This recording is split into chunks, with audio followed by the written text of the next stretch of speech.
po. Morning. Morning, bye-bye. Morning, morning.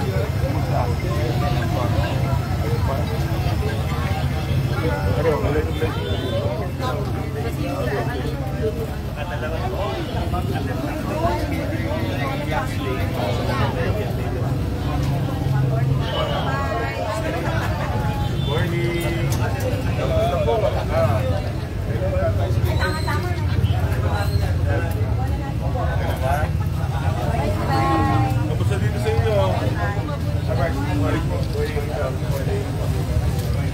At dito nga mga kaibigan, atin na rin nga nakita ang pagdating ng Barangay Council sa pinangungunahan po ni Kap Bobot Guevara. At gayon na rin po makikita natin dito ang ilan sa mga Barangay Council ng Barangay Palatio.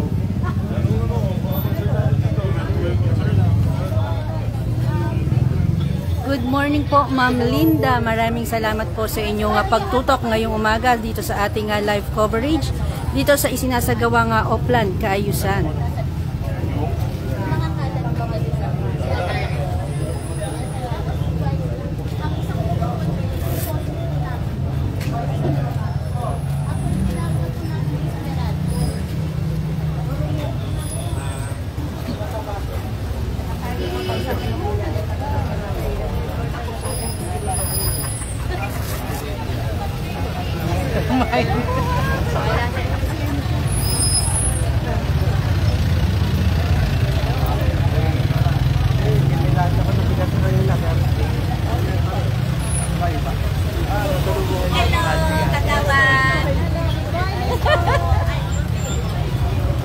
So yan dito mga kaibigan, ating susundan itong dinudulog ng isa sa mga residente ng Barangay Palatio, itong kanilang poste dito, yung concern nila.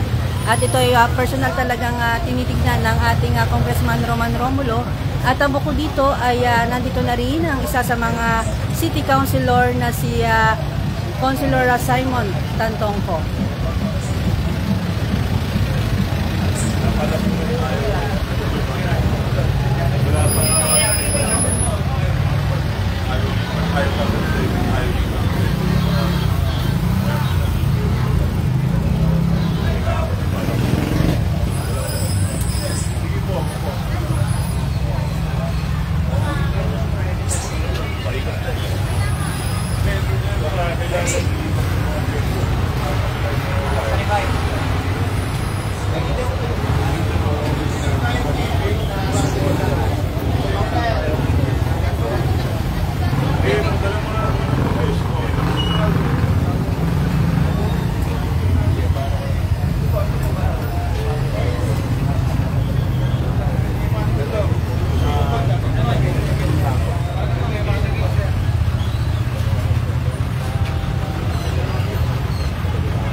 Ma'am Mara, good morning. Thank you for watching po.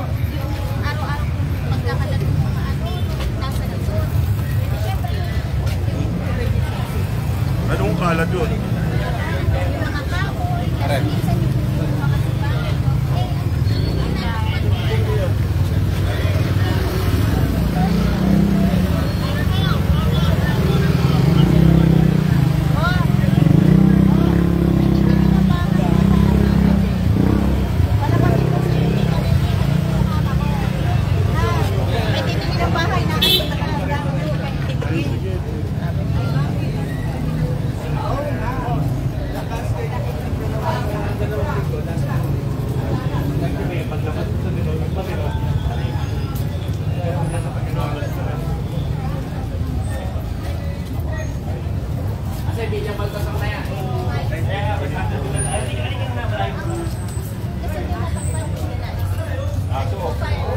Hindi bale.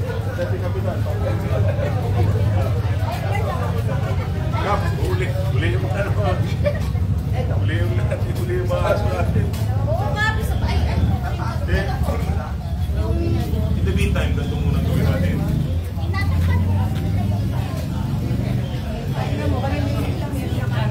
Sila.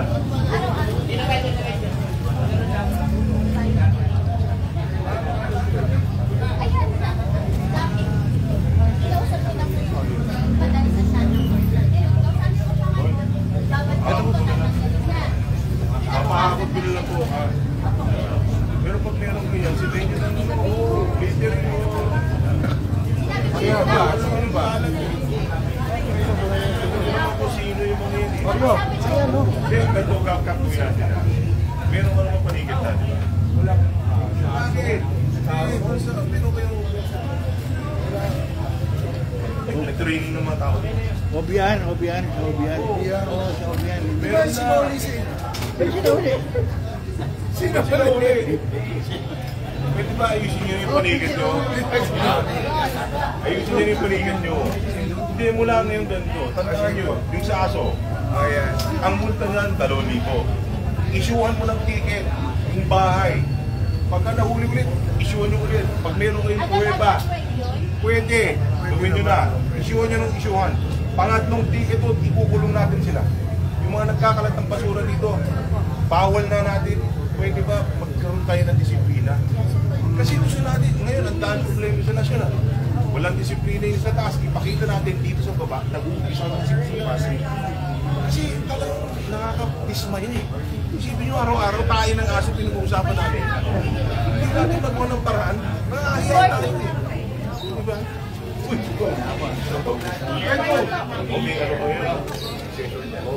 Morning po. Good morning po. Kumusta? Good morning. Alam nyo naman sino nag-construction. Sumbog nyo sa barangay, tigitan nyo rin na tigitan. Tinatakot ko naman yun, Kap. Actually, tinatakot ko yun lang. Hindi pa kayo natatakot. Ay, kita-kita kayo sa CCTV. Saan nakikita naman mo? Yun nga lang kasi, inaaway pa. Mag-issue ka na ng mag-issue nun. Kasi may usapan namin ng korte. Pero kumbaga, ang city government may fast lane tayo. Lahat ng mga ano, may fast lane. Lahat yun, i-issue natin i-issue.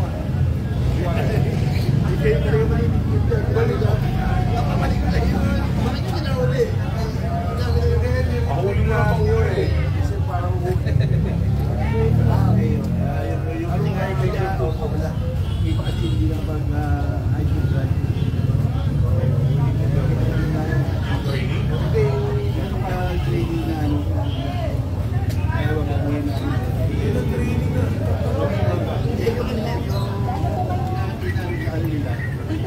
Sa school ko tayo galing. Kaya ngayon,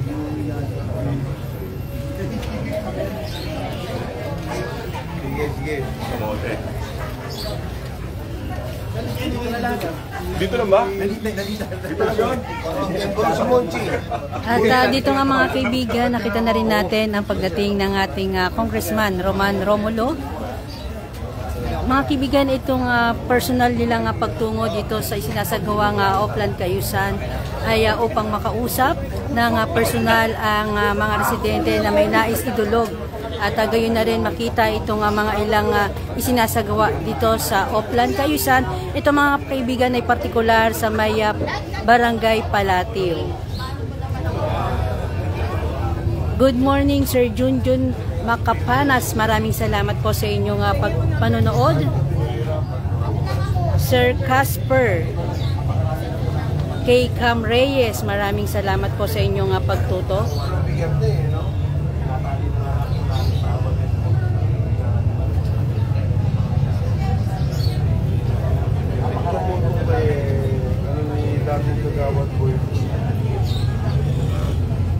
Ito yung natatandaan mo yung napagsakan yung bahay nila ng poste dito sa Palatio Pana. Tapos ngayon, Poste lang naman ito. Meraldo yung bumagsak. Isang dami nga naman.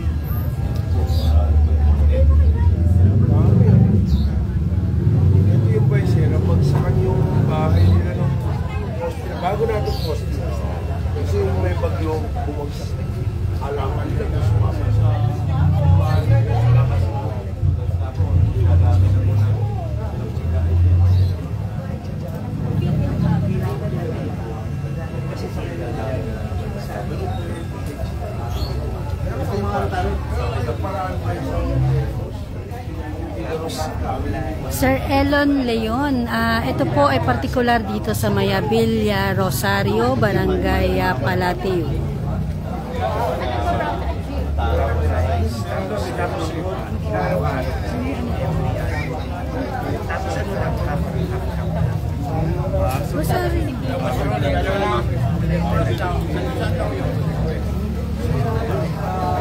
At dito nga mga kaibigan, makikita rin natin ang ating City Councilor na si Councilor Simon Tantongco na talagang personal din po nag-iikot at kinakausap ang ilan sa mga residente ukol nga po dito sa mga nais nilang idulog sa ating mga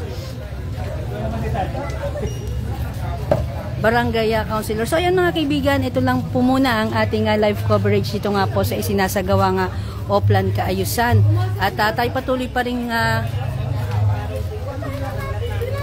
susubaybay dito nga po sa kanilang isinasagawa. At kung inyo makikita mga kaibigan, ang mga engineering department ay talagang nandito na rin upang yung mga nais magpapintura dito ng kanilang mga pader ay maaari nilang pinturahan. Ito mga kaibigan ay hinihingi muna nila ang mga permiso ng mga residente na nais magpapintura nitong kanilang mga pader. At bukod nga dito, meron din tayong nakita na kanilang inilalagay mga ipinapatak dito. Ito para sa mga ipes, daga na nandito nag-iikot-ikot din. At kanina nakita na rin natin itong pagbubukas ng ilang mga drainage upang linisin yung mga basura na nakatambak. So kanina ito ay nabuksan na. Kung yung makikita yung mga nakasako na yan na po yung basura na nakuha nila dito sa loob ng drainage na kanilang binuksan.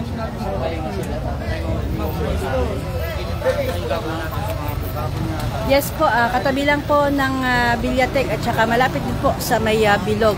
So mga kaibigan, hanggang dito na lamang po muna ang ating live coverage dito nga po sa sinasagawang Oplan Kaayusan sa Barangay Palateo. Maraming salamat po sa inyong pagtutok at panonood.